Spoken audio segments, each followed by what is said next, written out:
Hi everyone. So for all the class 12 PST students out there, today we'll be taking up this chapter called Principles of Management for revision. We'll be doing a very quick revision. ये revision is not meant for students जो first time revise करना चाह रहे हैं या फिर जिनको बिल्कुल भी चैप्टर का आइडिया नहीं है. This is meant for students who know the chapter and are looking for a support to quickly revise it. So it will be very to the point. बहुत ही कम explanations रहेंगे बट टू द पॉइंट रहेगा and पूरा chapter का एक एक point हम कवर करेंगे. But it will be in a fast mode because I am expecting that at this point जब आपका 1 या 1.5 महीना बचा है बोर्ड एग्जाम से you will have a grip on the chapter. That is what is expected out of you. So we'll quickly start revising our chapter which is principles of management. Principle of management में सबसे पहले definition आता है कि भाई principal होता क्या है. सिंपल सी बात है. प्रिंसिपल एक गाइडलाइन है, एक जनरल गाइडलाइन है किसके लिए, मैनेजर के लिए, कि वो डिसीजन कैसे ले, वो बिहेव कैसे करे. सो प्रिंसिपल गाइडेंस का काम करता है फॉर द मैनेजर्स. देन उसके बाद यहाँ पे कुछ आपको डिफरेंशिएशंस बताए गए कि प्रिंसिपल ऑफ मैनेजमेंट और प्रिंसिपल ऑफ साइंस में क्या फर्क होता है. बहुत ही सिंपल सी बात है. आपने चैप्टर 1 ऑफ एनसीईआरटी में भी ये बात पढ़ी है कि प्रिंसिपल ऑफ मैनेजमेंट क्या होता है. प्रिंसिपल ऑफ मैनेजमेंट मेरा बिहेवियरल नेचर का होता है, सिचुएशन बेस्ड होता है. ऑन द अदर हैंड जो साइंस का होता है वो बिल्कुल रिजिड होता है. ये हम already management as nature of science पढ़कर आ चुके हैं.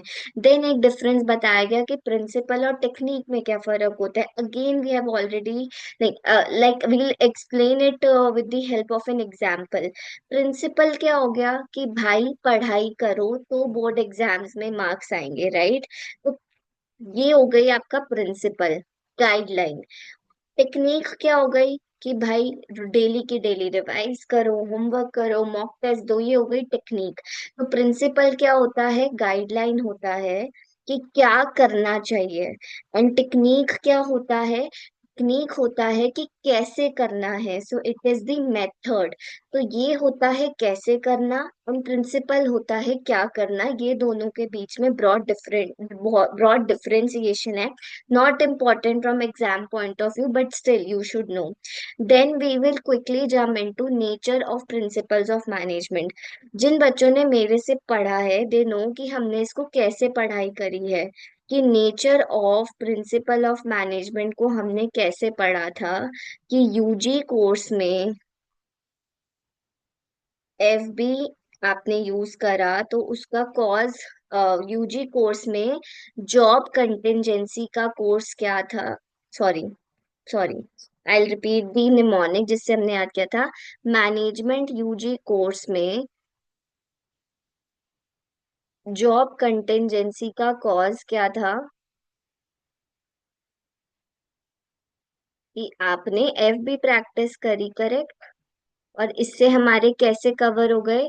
यू से आ गया यूनिवर्सल एप्लीकेबिलिटी. यूनिवर्सल एप्लीकेबिलिटी का मतलब था परवेजिवनेस के. स्कूल हो, profit making, non for profit, small हो लार्ज हो, हर जगह प्रिंसिपल ऑफ मैनेजमेंट अप्लाई होता है. जी से क्या आता है, जनरल गाइडलाइन. जनरल गाइडलाइन का मतलब कि भाई ब्रॉड गाइडलाइन है, कोई रेडीमेड सॉल्यूशन नहीं है आपकी प्रॉब्लम का. देन आता है आपका कंटिजेंसी. कंटिजेंसी का मतलब ये प्रिवेलिंग सिचुएशंस के ऊपर डिपेंड करता है. ऐसा नहीं है कि स्टैटिक गाइडलाइन है कि भाई ये करने पे हो जाएगा. Then cause and effect scenario के बेसिस पे डिपेंड करता है. हाउएवर वी नो दैट क्योंकि ये मैनेजमेंट के प्रिंसिपल्स हैं, अगेन सिचुएशन टू सिचुएशन ये वेरी करेंगे. देन आपका एफ आता है और बी आता है. सो आपका एफ से क्या आ जाएगा, फ्लेक्सिबल. कि मैनेजमेंट जो मैनेजर है वो अपने अकॉर्डिंग, अपनी डिस्क्रिप्शन के अकॉर्डिंग इनको मॉडिफाई कर सकता है, इनकी एप्लीकेशन को. इसमें हमारा फ्लेक्सिबल के बाद आ जाएगा मेनली बिहेवियरल, बी से कि बिहेवियर, ह्यूमन बिहेवियर के साथ आप डील करते हो तो ये बिहेवियरल नेचर का होता है. एंड प्रैक्टिस के अंदर क्या आ गया था, form by practice and experimentation which basically basically means कि ये प्रिंसिपल्स ऑफ मैनेजमेंट कोई ओवरनाइट नहीं बने हैं। ये दो चीजों से बने हैं, एक है एक्सपीरियंस और एक है एक्सपेरिमेंटेशन। और फिर हमने एग्जाम्पल भी पढ़ा था कि एक्सपीरियंस का मतलब क्या होता है, कि over the years of experience मैंने ये सीखा कि डिसिप्लिन रखोगे तो काम होगा। और एक्सपेरिमेंट का एग्जाम्पल हमने क्या लिया था कि वर्कर्स की थकान क्या कम होती है एसी लगा देने से। तो मैनेजमेंट ने क्या करा भाई, एक सेक्शन में एसी लगा के देखा और वर्कर्स के फिटीग लेवल्स को नोटिस करा, that is experimentation.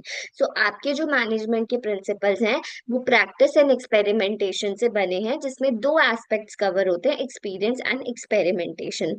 After this we talked about significance of principles of management, जिसको हमने याद करने के लिए निमोनिक बनाया था एस एस स्कूटर। तो scooter with double S and double are.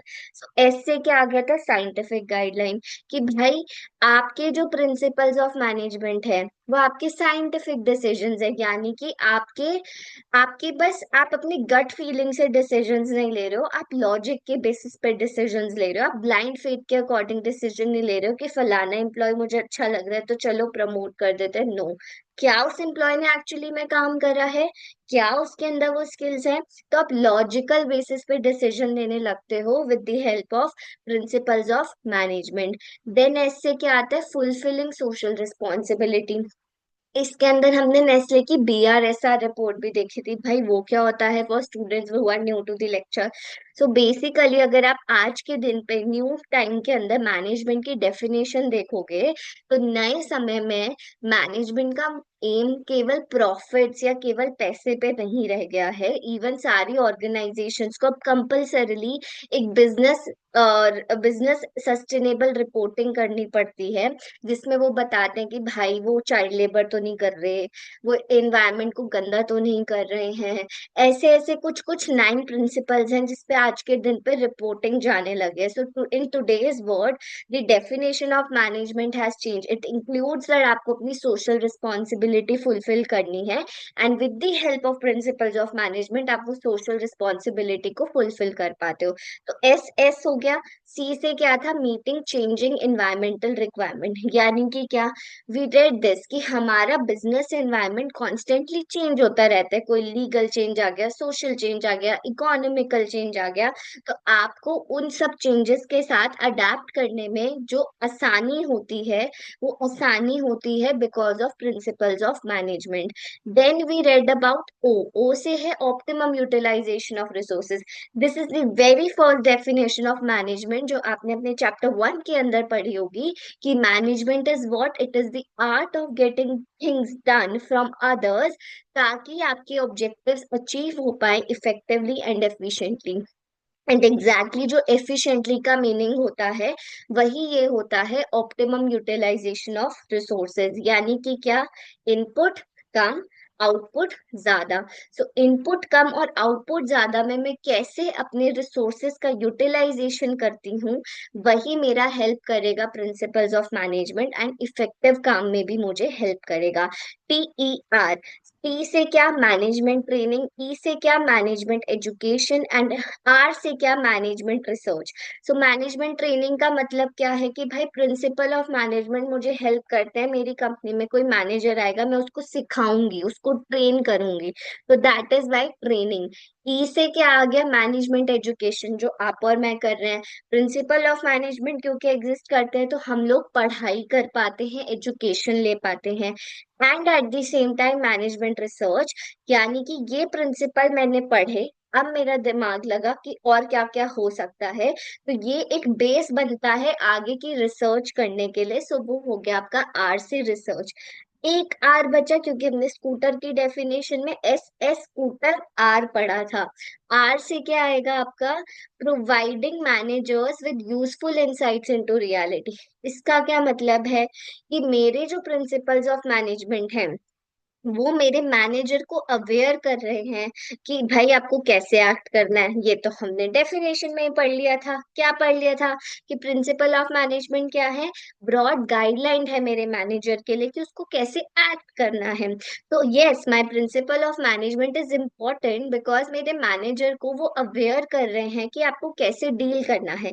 At the same time वो उसका टाइम कंजर्व करते हैं। कैसे कंजर्व होता है?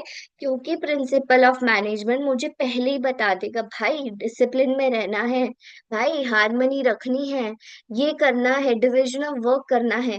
तो जो गलतियां नहीं करनी, मतलब अगर मैं डिवीजन ऑफ वर्क नहीं करती या मैं हार्मनी नहीं करती, वो गलतियां जो नहीं करनी वो मुझे पहले ही प्रिंसिपल ऑफ मैनेजमेंट ने बता दिया कि ये गलती मत करना।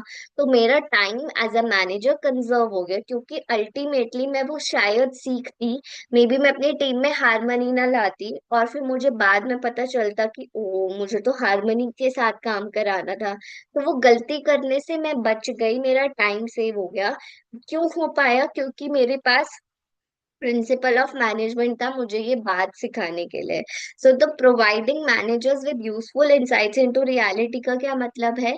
कि भाई मेरा मैनेजर अवेयर होता है कि कैसे उसको एक्ट करना है, एट द सेम टाइम उसका टाइम कंजर्व होता है, बिकॉज जो प्रॉब्लम्स हो सकती थी वो उसको सॉल्व पहले ही कर लेता है। तो ये हो गया आपका फर्स्ट पार्ट।